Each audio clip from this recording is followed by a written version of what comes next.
In the talks with the Russian President Vladimir Putin, I raised the question, Mr. President, can you update us on what's happening on the front?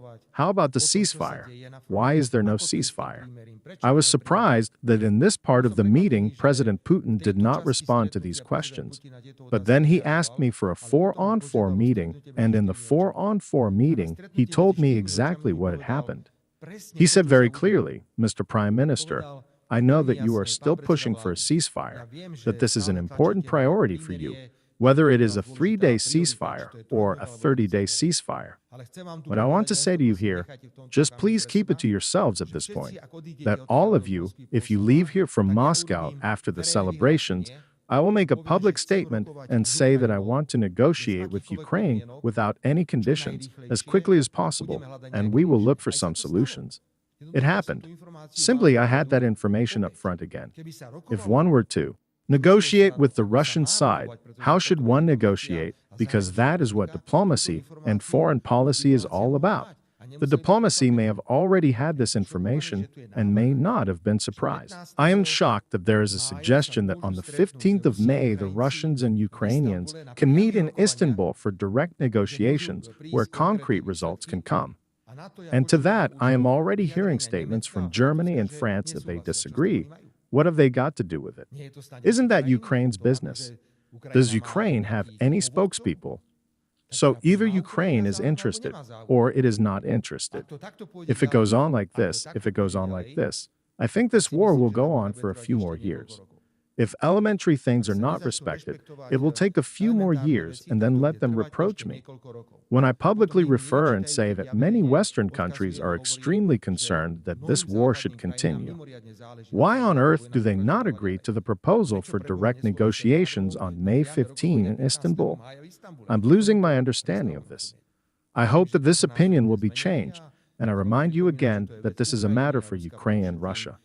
First of all, if they are interested in negotiating, let them negotiate, because this is how Russia and Ukraine have already negotiated.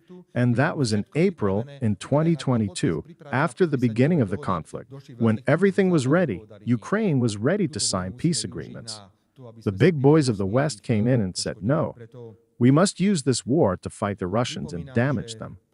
Therefore, I remind you that I consider these meetings and this journey to be extremely important. Not because I said what I said, that I would go there if anything happened. It was not a sulking venture on my part, but it was an opportunity to use the space for extremely serious bilateral meetings and negotiations, which are extremely important for the Slovak Republic in terms of our worldview. Nothing will change.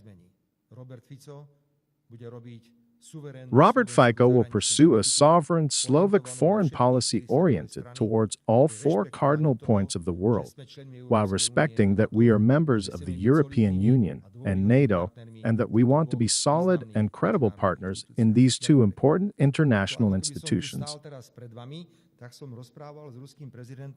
I talked to the Russian president in the substantive part.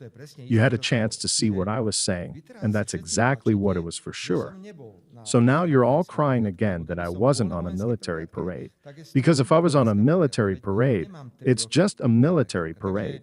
After all, I'm not 3 years old.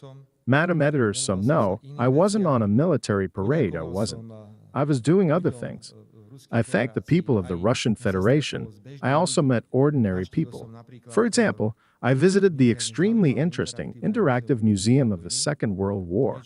Perhaps we could do something similar in Slovakia in connection with the Slovak national uprising. It's unique. I think people should see that. And there were normal people, because many of them recognized me. I've talked to some of them.